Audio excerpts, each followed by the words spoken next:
Hello, everyone. Today, I have the unique opportunity to speak with Jonathan Iwila. Jonathan, thank you for taking the time to chat with me. Thank you for having me. I'm glad to share my experiences with you. Let's start from the beginning. You've just come out of the Civil War and you're trying to rebuild your life. What was going through your mind when you received the abandoned property as compensation?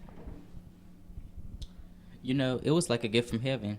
After all the suffering and losses, to receive something tangible, it felt like a blessing. I was grateful to be alive, and this money gave me the hope to start a new life.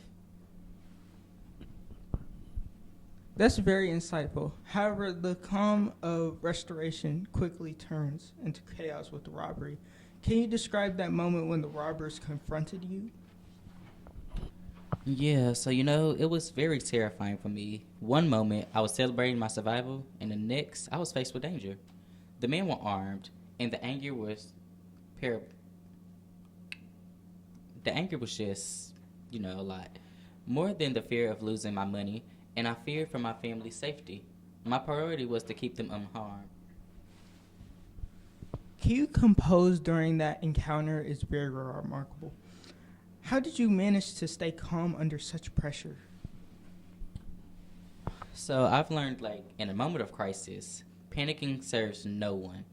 I thought about my wife and my children, and I knew that I had to protect them. I remember thinking, nothing puzzles God. I had faith that we would get through this, no matter what. That's a profound perspective. After the robbery, how did you and your family cope after the aftermath? It wasn't easy at all. The fear didn't just vanish. We had to come to terms with reality that our peace was fragile. However, I tried to reassure my family that we still had each other, and together we would overcome anything.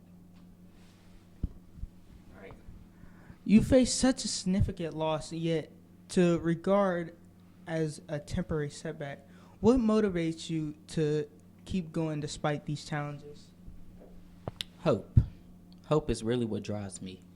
Because at times life can be very overwhelming, but I find strength in my family and the memories we create together. Each day is an opportunity to rebuild. A man who survives a war can face anything else. Your resilience is truly inspiring, Jonathan. What message would you convey to others who might find themselves in a similarly challenging situation? I will tell them that no matter how dark the journey may seem, there's always light at the end. Hold on to hope, family, and belief that life, despite its struggles, can still offer joy and peace. Thank you, Jonathan, for sharing your thoughts and experiences with us. Your story not only reflects the struggles of many, but also teaches valuable lessons of resilience and hope. Thank you for having me, and I hope that my story inspires others to find their own strength. And thank you for our audience for tuning in.